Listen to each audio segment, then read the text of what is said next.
Өглөө орой мэндийг хүргэе. Vision podcast-ийн анхны дугаар та бүхэнд хүрэхэд бэлэн болсон байна. За уг подкастаар нүдний салбарт хийгдэж буй сүүлийн үеийн шин сонирхолтой судалгаануудыг багцлан танилцуулах болно. За миний бие анагаахын шинжилгээ ухааны үндэсний их сургуулийн нүд судлалын 2 дугаар курсын резидент Бямбт орж байна. Надтай хамт Монгол-Японы эмнэлгийн нүдний эмчнэр болох Амар санаа болон Болормоо эмчнэр уг подкастыг хамт хөтлөн явуулах болно. За өнөөдрийн үед бидний сонгож авсан судалгаа нь бол PM2.5 буюу нарийн ширхэгт тоосонсор нь анхдагч нээлттэй өнцөгт глаукомтой хэрхэн холбогдож байгаа талаар хийгдсэн судалгааг ярина. За уг судалгаа маань Тайваны ард иргэдийг оролцуулсан бөгөөд нийт 5 жилийн хугацаанд хийгдээд 2021 онд нийтлэгдсэн байх нэ. За тэгэхээр юуны төрөнд PM2.5 буюу нарийн тоосонсор гэж яг юу хэлээд байна вэ? Сайн байцгаана уу, Монгол-Японы эмнэлгийн нүдний эмч Амар санаа байна. За өнөөдрийн судалгаанд дурддагч буй PM2.5 гэдэг хэмжээ маань энгийнээр тайлбарлах юм бол анхдагч болон хоёр дахь шалтгааны улмаас агаарт үүссэн хатуу, шингэн, хуурай ямар ч төлөвийн нарийн ширхэг тоосонцрыг particulate matter буюу PM2.5 гэж нэрлэж байгаа. Энэ хэмжээ нь болохоор 2.5 микрометр гэдэг нь 1 мм-ийг 400 вассантай тэнцүү гэсэн үг. За эдгээр тоосонцор маань хаанаас үүсэж байгаа вэ гэхээр машины янангаас гарч байгаа утаа, газ болон бензиний шаталт, мөн нүүрс болон бусад шатамхай материалууд шатахад агаарт үүссэн тэр тоосонцруудыг нийт нь хэлээд байгаа гэсэн үг. За эдгээр маань яаж эрүүл мэндэд нөлөөлөд байгаа вэ гэхээр бусад эргэтэн тогтолцоонуудаар хийгдсэн маш олон судалгаа байдаг. Тэднээс аваад үзэх юм бол хамгийн төвөмөл нь болохоор зүрх судасны өвчлөл, уушигны өвчлөл, тэр дундаа астма, тэгээд мэдрэлийн талаас гарах өөрчлөлтүүд, дутуу төрөлтийн үед эрсдэл хүчин зүйлүүд болдог гэдгийг судалгаагаар батлагдсан байгаа. За яаж PM2.5 нь биед нэвтрээд байна вэ гэхээр энгийнээр тайлбарлавал агаарт үүссэн тоосонцор маань уушгаар дамжин альвеолоор цааш цус руу орж цусны эргэлтэнд орж байгаа гэсэн судалгаа байдаг. За баярлалаа. Тэгэхээр бидний өнөөдөр сонгож авсан судалгааны талаар ер нь ярил яг ямар хөө арга аргачлалыг ашигласан юм ч юм уу те. За сайн мэцгэн Монгол-Японы эмнэлгийн нүдний эмч Болормоо байна. Тэгэхээр энэхүү судалгаа маань Тайваны үндэсний эрүүл мэндийн даатгалын системд бүртгэгдсэн нийт өгөгдлийг ашиглаад эдгээр өгөгдлөөс 1 сая хүнийг рандомор сонгож судалсан байгаа. Ингээд энэхүү судалгаанд оролцогчдоо глауком онцлогдсон судалгааны бүлэг, за мөн эрүүл хяналтын бүлэг гэсэн үндсэн 2 бүлэг болгож ангилсан. За харин PM2.5-ын концентрацийг яаж хэмжсэн бэ гэхээр тухайн оролцогчийн амьдарч буй бүс нутагт PM2.5-ын концентрацийг цаг тутамд хэмжиж үзээд за сард дунджаар хэдийн хэмжээний PM2.5 ялгарч байна. За тэр хэмжээгээр тухайн хүнд нөлөөлж байна гэж үзсэн байгаа юм. За PM2.5-ын концентрацийн түвшингөөр нь 4 бүлэг болгож ангилсан. За 1-р бүлэг нь Дэлхийн эрүүл мэндийн байгууллагаас зөвлөсөн хэвийн хэмжээ буюу 25 микрограмм метр кубээс доош хэмжээтэй байх. За 2-р бүлэг нь 1-р түвшин, 3-р бүлэг нь 1.5, 4-р бүлэг нь 2-р түвшин гэж 4 бүлэг болгож ангилсан байх нэ. За тэгээд мөн хавсарсан өвчнүүдийг тус бүрд нь авч үзсэн байгаа. Ингээд statistic analysis, Hickout тест, two-tailed тестээр бодож тооцоолсон. За хамгийн чухал нь logistic regression аргаар хамаарлыг нь авч үзсэн байгаа. За тэгвэл яг PM2.5 нь анхдагч нээлттэй өнцгт глауком үүсгэхэд нөлөөлж байна гэж штэ. Тэгвэл PM10-ийн хувьд ер нь нөлөөлд юм бол үүнтэй холбоотой хийгдсэн судалгаа байд юм болов уу? За тэгэхээр агаарын бохирдол болон глауком хоёрын хооронд хийгдсэн 10 гаруй судалгаанууд байдаг. Ихэнх судалгаанууд нь PM2.5-ыг авч үзсэн байдаг бол зарим ганц нэг судалгаанууд дээр PM10-ыг авч үзсэн байгаа юм. Тэгэхээр энэ арай том хэмжээтэй тоосонцор гэсэн үг. Тэгэхээр энэхүү тоосонцор нь их хөвчлэн бага насны хүүхдүүдэд глауком үүсгэж байна гэсэн бас судалгааны үр дүн байгаа. Тэгэхээр яг механизмын үед аваад үзэх юм бол яг яаж энэ нарийн ширхэгт тоосонцор нь анхдагч нээлттэй өнцөгт глауком үүсгэхэд ер нь нөлөөлөд байна вэ? За тэгэхээр эдгээр судлаачид юу гэж үзэж байна вэ гэхлээр ерөнхийдөө ganglion cell-оос үүсгэж байгаа гэж үзэж байгаа. За ganglion cell дээр oxidative stress үүсгээд дээрэс нь преп토з болон апоптозыг өдөөснөөрөө өргөслийн механизм өдөөгдөж ganglion cell-оос үүсгэж байгаа гэсэн үндсэн механизм байгаа. Харин нүдний дотоод даралт ихсэлттэй хамааралгүй байна гэж үзэж байгаа. Тэгэхээр нүдний дотоод даралт үүсэлттэй хамааралгүй байна гэхээр тухайн хүний даралт нь хэвийн мөртлөө яг глаукомын өөрчлөлт үүссэн гэж болох нэгсэнд одоо normal tension glaucoma-тай ижилхэн гэж ойлгож болох болов уу?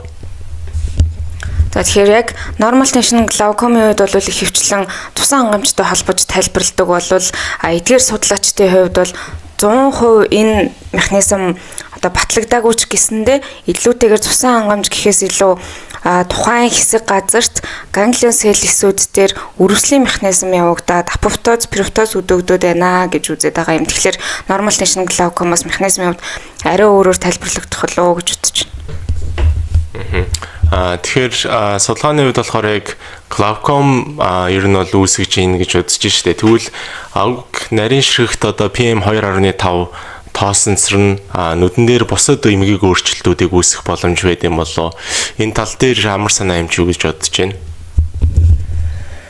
За 2013 болон 17 онд хийгдсэн судалгаанууд байдаг. Эдгээр нь болохоор яг PM2.5 нь нөлөө үзүүлээд байна гэж наривчлалт судлаагүй боловч одоо үйлдвэржилт ихтэй бүс нутаг буюу агаарын чанарын индекс одоо муу байгаа бүс нутгуудад нүдэн дээр ямар өөрчлөлт гарч ирвэ гэсэн судалгаа байдаг. Эхний судалгаан дээр болохоор агаарын чанарын индекс муу байх тусмаа одоо нулимсан бүрхүүлийн pH нь өөрчлөгдөд цаашаа болохоор нүд хуурайших болон бусад одоо сасдын өргөслийн шинж тэмдгүүд илэрч байна гэсэн үр дүн байгаа.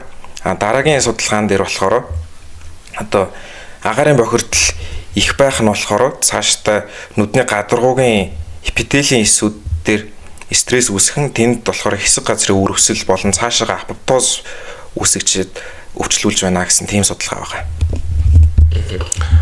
Тэгэхээр ерөөхдөө бас сайн ярьлаа шүү дээ. Нүднээс одоо бусад эрхэм тогтолцооны өөрчлөлтүүд нь бас glaucoma үүсгэхэд нөлөөлж байгаа шиг байна. Тэгвэл яг энэ судалгаан дээр яг энэ тоосонцроос болж анхдагч нээлттэй өнцөгт glaucoma үүсээд байна уу эсвэл бусад одоо өөрчлөлтөөс олж үүсээд байна уу? Ер нь яг энийг нь яг яаж нарийн мэдсэн бол ер нь яг судалгааны үр дүн нь ямар хөө байсан бэ? За тэгэхээр энэ бол энэ судалгааны ерөөсө гол түлхүүр ойлголт байгаа юм. Учир нь юу вэ гэхээр анхдагч нээлттэй өнцөгт glaucom яг энэс болсон гэсэн тодорхой шалтгаан байдгүй маш олон эргэтэн тогтолцооны хавсарсан эмгэгүүдээс үүдэлтэй гэж үздэг. Тэгэхээр энэ хавсарсан эмгэгүүд дундаас ялангуяа hyperlipidemia, arterial fibrillation, anemia, depression гэсэн энэ дөрвөн өвчнүүд одоо glaucom онцлогдсон бүлэгт маш их байсан. Тэгэхээр энэ их байгаа тохиолдолд glaucomтой хүмүүсийг тусад нь авч үзээд харин эдгээр онцлогдоогүй glaucomтой хүмүүстээр дангаар нь PM2.5 хэрхэн нөлөөлж байна гэж авч үзсэн байна. Ингээд логистик регрессийн аргаар бодож үзэхлээр PM2.5-ын концентрацийн түвшин ихсэх тусам анхдагч нээлттэй өнцөгт glaucom эрсдэл ихсэж байгаа юм шууд хамаарлал гарч ирсэн. За бусад үр дүнгээс авч үзэх юм бол хотчлолтой бас их хамааруулж авч үзэж байгаа юм. Тэгэхээр хотчлолт их байх тусам тухайн газар glaucom их онцлогдож байна гэсэн үг эрүүл хяналтын бүлэгтэй харьцуулахад за бас нэг сонирхолтой үр дүн нь бол одоо нөгөө орлогын түвшингээс хамаарж байгаа юм. Бага орлогын түвшинтэй байх тусам glaucom их онцлогдож байна. За хамгийн гол үр дүн бол ерөөсөө PM2.5 дангаараа энэ түвшин их байх тусам glaucom-ийн эрсдэл илүү ихсэж байна гэсэн шууд хамаарлал гарсан байна. Дээрээс нь бас glaucom маань ер нь дэлхийд айгүй сохрлын тэргүүлэх шалтгаан болоод байна шүү дээ. Тэгэхээр яг Монголын хувьд амбалтоор дүүлжлүүлж байгаа үйлчлүүлэгчдэр хэр их одоо glaucom ирдэг вэ? Энэ дундаасаа бас анхдагч нээлттэй өнцөгт glaucom нь хэр их тохиолддог юм бол? За дэлхийд дахинд болохоор glaucom өвчин нь нүдний сохрлын топ 2-т бичигддэг байгаа. За 2023 онд хийсэн судалгаагаар дэлхийд дээр нийт 80 сая glaucomтой иргэд байдгаа гэсэн судалгаа байгаа. Үүний 10% нь болохоор сохролт хүрсэн байдаг.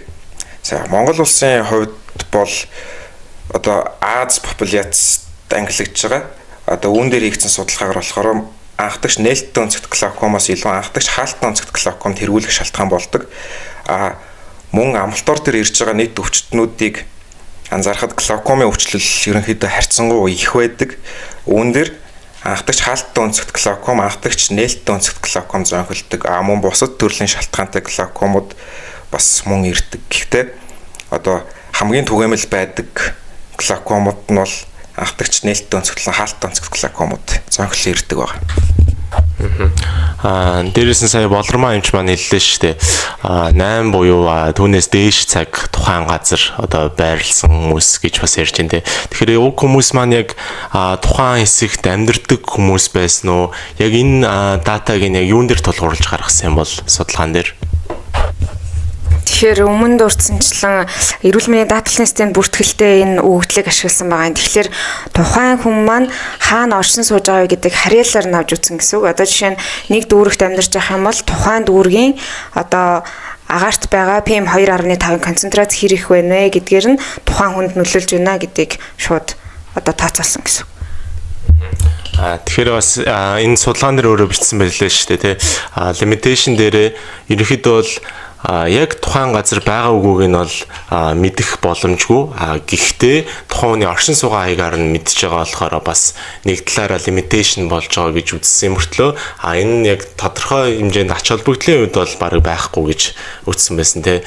Тэгэхээр өөр ер нь яг ямар хуу limitation байсан бэ? За энэ судалгааны ерөнхийдөө нэг дутагдaltaй тал нь тухайн өвчтний бодоо бусад амьдралын одоо хорц уршлуудыг тусгаж авч үзээгүй байгаа. Глауком өвчтний одоо анхдагч нээлттэй өнцөгт глауком өвчин дээр бусад одоо амьдралын одоо хорц уршлууд нөлөөлдөг гэж үздэг. Тэгээд энэ судалгаа маань их хүн амыг хамруулж авсан өргөө үрээтэй судалгаа болохоор тэр тал дээр жоохон дутмаг санагдсан. За тэгээд мэдээж судалгаа лимч нь давуу тал сул тал байлгүй яах вэ? Тэгээд бас нэгэн судалгааных нь сул тал нь юу байсан бэ гэхээр тухайн одоо өвчтөн бүр дээр биохими маркеруудыг одоо жишээлбэл цусан дахь сахарын хэмжээч гэдэг юм уу, өөх тосны хэмжээг нэг бүрчлэн тодорхойлоогүй зөвхөн одоо оншин толгуурлаж одоо үр дүнг нь гаргасан гэсэн үг. Гисэн эдэж судлаачдын тайлбарлаж байгаагаар бол оншийн хувьд бол зөврөө байгаагүй учраас үр дүнд нөлөөлөөгүй гэж үзсэн байгаа юм. За баярлалаа. Дээрэс нь бас өнөөдрийн яг судалгааг сонгож авсны дараагаар бас сонирхоод үзлээ л дээ. Нарийн ширхэгт тоосон цэр яг Монголын үед ямар хуу хэмжээтэй байд юм бэ? Монгол улсыг ер нь аюу их тоосчлалтай, утаатай гэж бид нар ярьдэн штэ. Тэгэнгუთ AQI буюу агаарын чанарын индексийн хувьд бол Монгол улс нь бол дэлхийд 28-д ч ихтэй юм байна. Дээрээс нь яг Улаанбаатар хотын хувьд аваад үзэх юм бол Улаанбаатар хот 14-т жагсдаг байх нэ. Нэгэсэндээ AQI нь 155 буюу эрүүл бус орчин гэж үздэг юм байна. Тэгэнгუთ яг Улаанбаатар хотыг бас дээрээс нь бүсчлэлийн хувьд аваад үзэнгүүт хамгийн их нь хайлаас орд юм байна. Хайлаастай хувьд бол 328 буюу бүр аюултай түвшинд очсон гэж үздэг юм байна. Тэгэнгუთ яг энэ болохоор ерөнхийдөө бол яг AQI буюу одоо доторх бусад нэгдлүүд байж болно гэсэн үг. Сая бидний ярьсан PM10 дээрээс нь карбоник моноксид ч юм уу те бусад хорт нэгдлүүд байж болно. Яг PM2.5 хэд юм бэ гэдгийг бас нарийн гаргацсан байт юм байна. Тэгэнгუთ хайлаастай хувьд 277.8 микрограмм метр куб байдаг бахнэ. Нэгсэндээ бид нар бол 25 микрограмм буюу түүнээс бага байх юм бол хэвийн гэж үздэг бол ерөнхийдөө бараг 10 дахин их хэмжээтэй агуулгаддаг байх нэ. За хоёрт бол 5 буудал орд юм байна. Энэ болохоор 204 үн дундаас PM2.5 нь 154 микрограмм метр куб байдаг бах нэ. Тэгээ бас сонирхоод үзээд яг тэгвэл эсэргээрээ одоо хамгийн их одоо AQI багтай газрууд нь хаана байд юм бэ гэсэн чинь ихэнхдээ Америк, Европын орнуудад айгүй бага байд юм байна. Нэгт бол Америкийн нэгдсэн улсын Чикаго орд юм байна. Нэгсэндээ 4 микрограмм метр куб байдаг бахны 25-аас бүр нэлээд бага байдаг бахна. Тэгэнгუთ Азийн орнуудын хувьд бол нэгт яг Аз дундаас ямар хот орж ийнэ гэсэн чинь Японы Осака хот орд юм байна. 21 микрограмм метр куб буюу мөн адилхан 25-аас доош байдаг бахна. За тэгэхээр яг өнөөдрийн бидний ярьсан судалгаа бидний үнийг мэдлээгээд яг практикт одоо клиник дээр яг ямар ач холбогдолтой юм бэ? Энэ талаар юу гэж бодож байна? За тэгэхээр бид нар агаарын бохирдол их байна, энэ эрүүл мэндэд нөлөөлж байна гэж маш их ярьж байгаа ч гэсэндээ энийг судалгаатай, тоо баримттай гаргаж ирснээрээ цаашид одоо бидний одоо эмч судлаачдын зүгээс хийх одоо гол одоо арга гэсэн үг. Эндээ одоо тэмцэх арга болж таарч ийн гэсэн үг. За тэгээд ард иргэдэд юу гэж зөвлөх вэ гэхлээр агаарт цэвэршүүлэгч ашиглах нь байна. Гадагшаа гарахаар бол агаар шүүгчтэй маск зөөхөн байна. За дээрэс нь түрүүний ярьдаг хавсарсан эмгэгүүдээс урьдчилан сэргийлэх буюу дасгал хөдөлгөөний тогтмолыг хооллолтоо зохицуулах, ажил амьдралаа зохицуулах зэрэг ийм зөвлөгөөнүүдийг судалгаануудаараа дамжуулж одоо хүргэх боломжтой гэсэн үг. За баярлалаа. Тэгээд ер нь одоо ерөнхийдөө бол манай подкаст дуусах тийш ганд чинь тэгэхээр үн дээр бас яригдаагүй өнгөрсөн хэлмээр байгаа, нэмж хэлмээр байгаа зүйл манай хоёр эмчт байгаа болов. За амар санаа эмчт байна уу? За энэхүү судалгаан дээр болохоор одоо анхдагч нээлттэй онцгт глауком болон PM 2.5 нарийн ширхэг тоосон цэрийн хамаарлал нь өвчлөл үүсгэж байгаа механизм нь болохоор нүдний даралттай огт хамааралгүй гэж гарсан байгаа. Үүн дээр болохоор хэрвээ цаашаа ингээд олон жил дагаж судлах юм бол одоо оксидатив стресс үүсгээд одоо апоптоз, пироптоз үүсгэж байгаа нь trabecular meshwork-ийг хэрвээ гэмтэх юм бол цаашаа одоо энэ нүдний одоо шингэний урсгалын алдагдлалд хүргээд даралттаас хамаарч болох юм болов уу гэж бодож байна. Одоо normal tension glaucomаас ялгаатай нь. За тэгээд энэ судлаачдын зүгээс одоо цаашдын судлаачдад хандаж хэлсэн үг нь бол энэ PM 2.5 болон нээлттэй өнцгт глауком 2 бол хоорондын хамаарлын механизмыг 100% одоо бид нар одоо тодорхойлоогүй. Тэгэхээр цаашдын судалгаанууд бол энэ хоёрын хамаарлын механизмыг нь илүү судлаач гэсэн юм одоо зөвлөмжийг хүргэсэн байгаа. За баярлалаа. Ерөнхийдөө бол манай судалгааны танилцуулга маань үн түрээд дууслаа. Яг подкастын хувьд бол бид нар уг подкастыг анагаахын оюутан, резидент, зөвхөн нүд гэлтгүү те бусад бас мэрэгжлийн эмч нарт зориулж энийг хийж байгаа гэсэн үг. Нэгсэндээ илүү их анагаахын хүмүүст зориулж хийж байгаа гэсэн үг. Подкаст нь ерөнхийдөө 2-7 хоног тутам юм уу сар тутам хийгдэнэ гэж одоогийн байдлаар үзэж байна. За тэгээд энэ хүртэл сонссон нийт сонсогч нартаа баярлалаа. За тэгээд дараагийн подкастаар дахин уулзцгаая. Вишнабын подкаст байлаа. Баярлалаа.